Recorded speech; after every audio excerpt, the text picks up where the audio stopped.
Welcome to Miss K Movie Recap. Halika't sabay natin panoorin ang isang American thriller film mula noong 2011 na pinamagatang Elevator. Sana ay matuwa po kayo.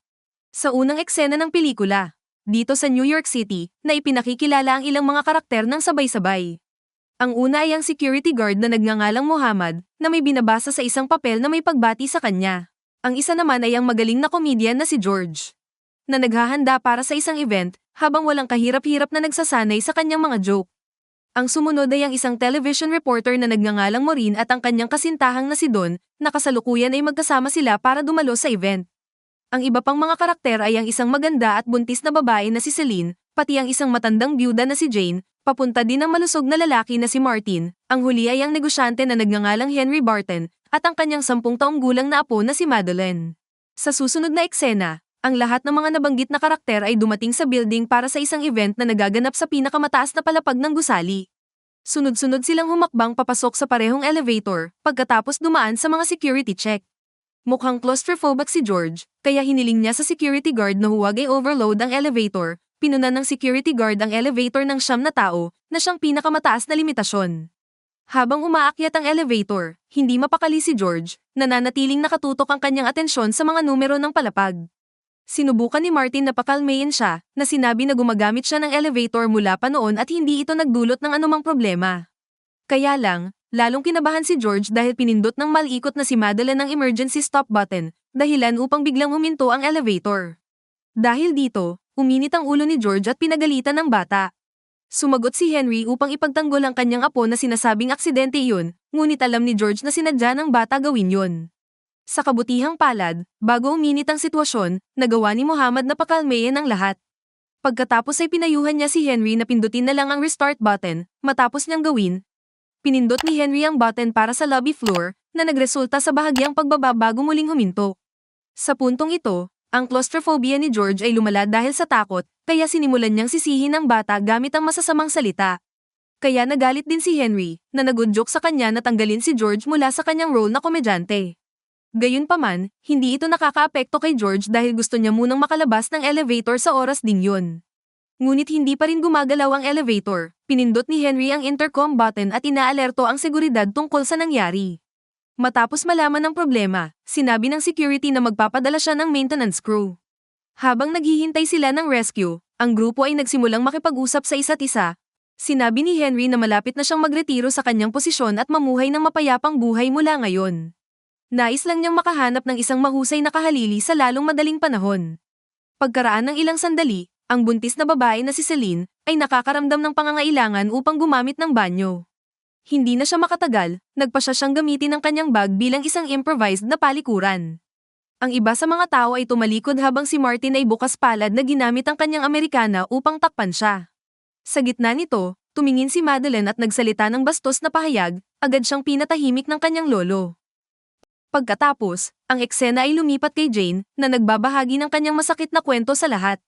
Ibinunyag niya na ang kanyang anak ay namatay sa Iraq noong nakaraang taon, at ang kanyang asawa naman ay nakagawa ng hindi dapat para sa kanyang sarili matapos niyang hindi makayanan ang mga pagsubok at ang pagkawala ng savings nila.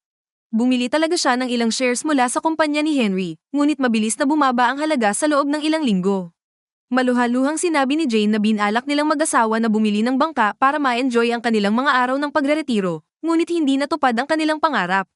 Ibinuhos niya ang kanyang galit kay Henry, pero hindi niya direktang inaakusahan para sa kanilang pagkalugi. Bilang tugon, sinabi ni Henry na ang buhay ay maaaring hindi maging patas kung minsan, kaya pinakamahusay na mabuhay sa bawat araw na parang ito na ang huli. At tinanong niya kung bakit nandito ngayon si Jane. Bago pa masagot ang tanong ni Henry, biglang nahirapan si Jane huminga na para bang inaatake sa puso.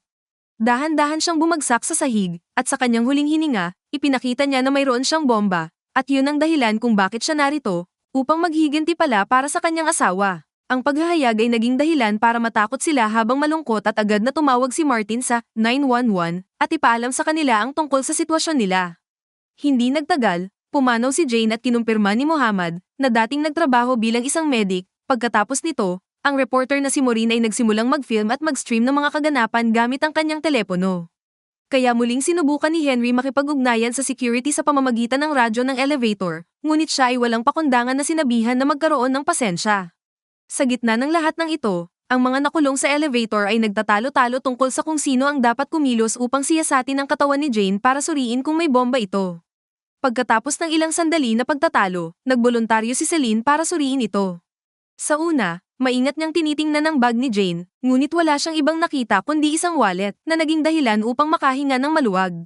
Gayunpaman, may nakita siya sa kanyang wallet na isang pirasong papel na may balita na naglalaman ng impormasyon tungkol sa kaso ng pagkamatay ng kanyang asawa. Pagkatapos ay sinuri ni Celine ang katawan ni Jane at sa pagkakataong ito, may nakita siyang bagay sa kanyang tiyan.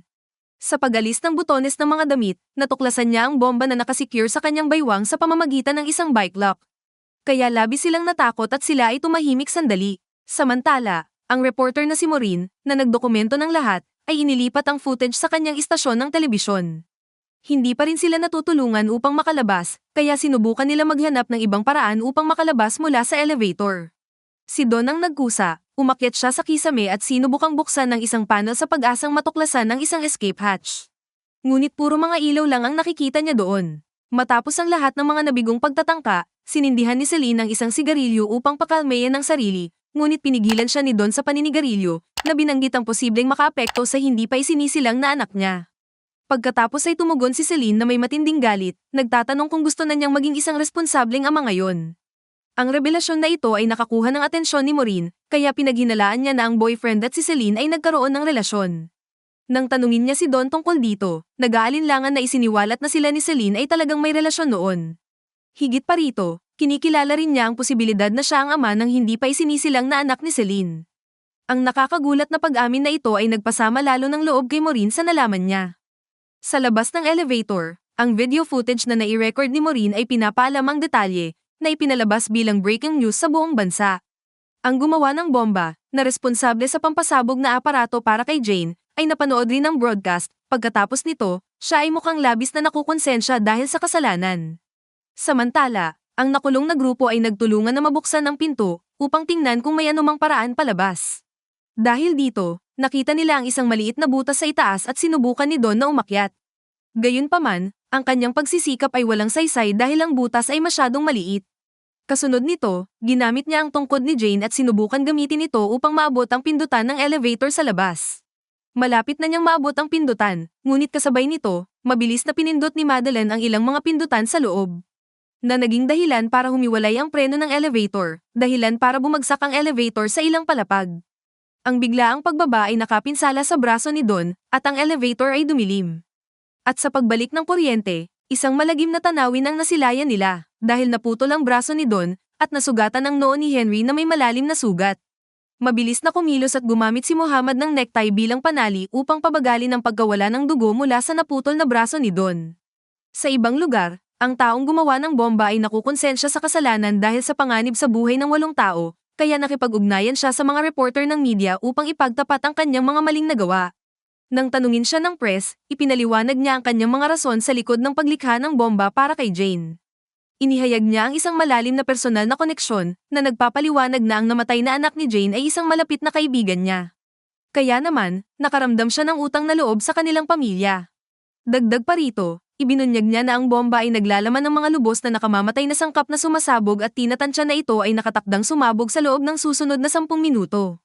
Pinapanood ng nakulong na grupo ang pagtatapat na ito sa mobile phone ni Martin at nagsimulang mawalan sila ng pag-asa na mabuhay. Gayunpaman, iminumungkahi ni George na buksan ng pinto para sa isa pang beses, isinasaalang-alang ang posibilidad na ang paggalaw ng elevator kamakailan ay maaaring lumikha ng isang pagbubukas sa labas ng pinto. Ang grupo ay nagpasya sa kanyang mungkahi, at nagkaisa para magtulungan, nagawa nilang buksan ang pinto. Gayunpaman, sa kanilang pagkadismaya, wala silang nakitang daan, sa kabila nito, hindi pa rin sumuko si George, kaya naisipan niyang buksan muli ang elevator. Na sinasabi niya na maaaring may sapat na espasyo para ihagis nila ang bomba sa labas ng elevator, upang maiwasan ang posibleng sakuna. Gayunpaman, ang sitwasyon ay hindi kasing dali nang naiisip dahil ang bomba ay nakakadena sa katawan ni Jane. Pagkatapos ay tinanong ni George kung sino man ang may matalas na gamit, kung saan inabutan siya ni Muhammad ng isang maliit na kutsilyo. Dahil hindi maputol ang metal chain, iminumungkahi niyang putulin ang katawan ni Jane at ihiwalay siya sa bomba. Isinasaalang-alang ito bilang huling paraan nila, lahat ay sumasang-ayon na gawin ito. Gayunpaman, kapag oras na para kumilos, si George ay walang sapat na lakas ng loob para gawin ang bagay na yun. Nasaksihan ang kanyang pag-aalinlangan, kaya si Henry ang kumuha ng responsibilidad dahil sa kanyang karanasan sa pagpatay ng hayop. Matapos huminga ng malalim, sinimulan niyang ihiwalay ang bomba sa katawan ni Jane. Habang nagpapatuloy si Henry at malapit na matapos, ngunit kailangan niya ng tulong para madaling maalis ito, kaya tinulungan siya nina Muhammad at George sa madugong operasyon. Ngunit hindi pa rin nila magawang matanggal, kaya naisip nilang hilahin na lang ng magkabilaan. Pagkatapos ay hinati ng grupo ang kanilang mga puwersa at pinipihit ang katawan na hinihila mula sa magkabilang dulo. Itinuring ni George na si Henry ang may pananagutan sa lahat ng ito, kaya sinabi niya sa kanya na ibigay ang $1,000,000 sa bawat isa sa kanila kung mabubuhay sila. Nakakagulat, pero pumayag si Henry. Sa sandaling iyon, isang security guard ang nakipag-usap sa pamamagitan ng intercom na naghatid ng pinakahihintay na balita na sa wakas ay dumating na ang rescue at bomb squad. Tinitiyak niya na may lalabas silang lahat sa lalong madaling panahon. Sa ilang sandali, ibinaba ng rescue team ang elevator at binuksan ng mga rescue ang pinto na lumikha ng isang makitid na daanan upang makalabas ang nakulong na grupo. Pagkatapos, sinimulan nilang hilahin ang lahat pataas ng paisa-isa. Nang si Martin na lang ang natitira, alam niyang hindi sapat ang butas para magkasya siya. Sa kabilang banda, si George ay desperadong nag-utos sa mga miyembro ng rescue na ibaba ang elevator sa ibang palapag upang iligtas si Martin. Gayunpaman, dahil ilang minuto na lang ang natitira sa oras ng pagsabog, isinara nila ang pinto ng elevator, naiwan si Martin sa loob kasama ang bangkay ni Jane. Ang kawawang lalaki ay hindi mapigil ang maiyak dahil ang kanyang kamatayan ay nalalapit na. Ngunit sa kanyang mga huling sandali, napagtanto na siya ay naging bayani dahil tinulungan niya ang lahat na mabuhay. Sa pagsasakatuparan na ito, naghihintay siya para sa hindi maiiwasan at ang bomba ay sumabog sa loob ng ilang segundo. Pagkatapos ng kalunos-lunos na pangyayaring ito, si Don ay mabilis na dinala sa ospital, habang si George at Muhammad ay magkasamang nakaupo, ang kanilang mga ekspresyon ay sumasalamin sa magkahalong kalungkutan at ginhawa. Habang dumaraan si Henry, ipinaalala ni George sa kanya ang ipinangakong $1,000,000 para sa bawat nakaligtas, ngunit binaliwala ito ni Henry, pagkatapos ay nagkwentuhan saglit si George at Muhammad, na pinag-iisipan ng hindi tiyak na landas ng buhay sa hinaharap. Di nagtagal, isang reporter ng balita ang lumapit kay George at tinanong siya tungkol sa kung paano niya nagawang manatiling matapang sa sitwasyon na yun. Pinili ni George na itago ang katotohanan, na nagsasabi na kailangan niyang manatiling kalmado para sa kapakanan ng mga kasama sa loob. Ilang sandali pa, tumawag sa kanya ang kanyang asawa, na walang alam sa buong pangyayaring ito. At pinaalalahanan siya nito na mag-grocery muna bago umuwi. Wala ring sinabi sa kanya si George at pumayag na lang siya bago umalis. Marami pong salamat. Sana ay paki-like at subscribe po ang aking channel.